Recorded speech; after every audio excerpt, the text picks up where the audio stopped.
Hey, it's Michael Emerson here. We're going to play a little game, a kind of rate the villains, and I think it has to do with characters I've played on TV. Zepp Hindle from Saw and William Hinks from The Practice. Well, that's easy. William Hinks is a full-on dangerous psychopath. Zepp Hindle, I mean, he's more a victim of the plotting of the Saw movie. We actually realized by the amazing end of the movie that he's been an innocent victim and is just trying to keep himself alive, really.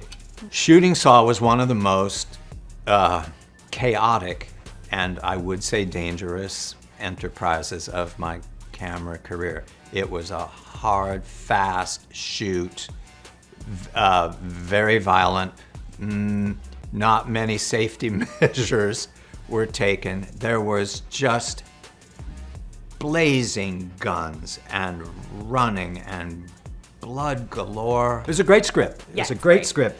I did it because it was the best ending that I had ever read at that point. So between William Hinks, the most villainous of those two, and Caden James on Arrow. Caden James is a kind of super villain.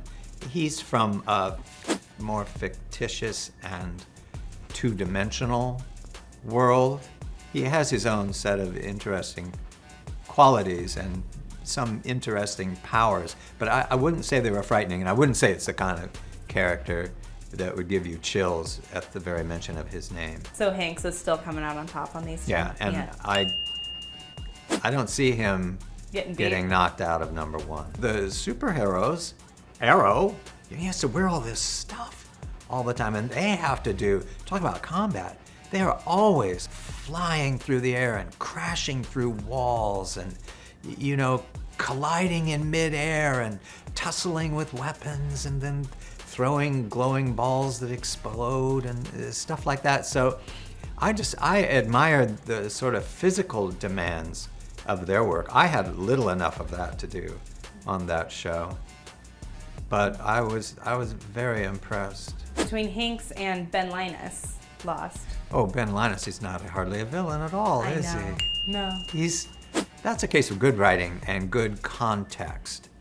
When we meet him, we have our band of lovable castaways, and then we have the dark, dangerous island that has all kinds of terrors. We begin to wonder what kind of people live out there. So it's like we talked about them and imagined them for many, many episodes before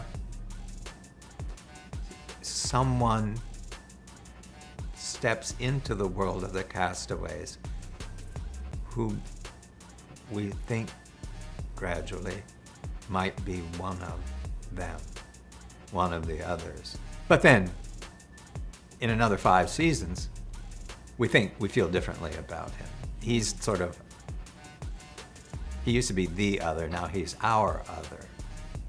He's had a long and difficult life of his own, and some of his enemies are our enemies too, so. What about between William Hinks and Leland? Leland would vote for himself to be the most evil, but then he's too much of a weenie to be truly the most evil. He drinks root beer. So it's still William Hinks, do you think? This is the most evil? The worst?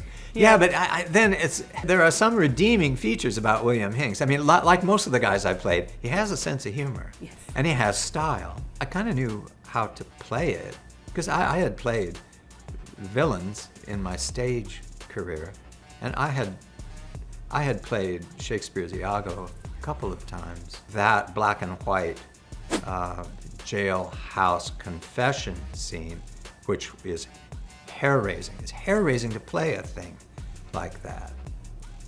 Talking about the look on a woman's face when she knows she's about to die, that kind of stuff. You think, oh, God, how do I do that? Well, you just do it. William Hinks is an artist of murder, and he's so proud of his work.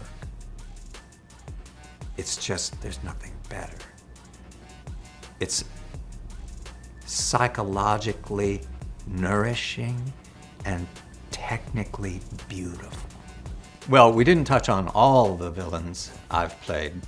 Some of the greatest hits, maybe. You may have your own opinion about who was truly bad or truly scary. I kind of like all of them. But that's, you like your kids. Thanks for being here. And we'll continue this conversation.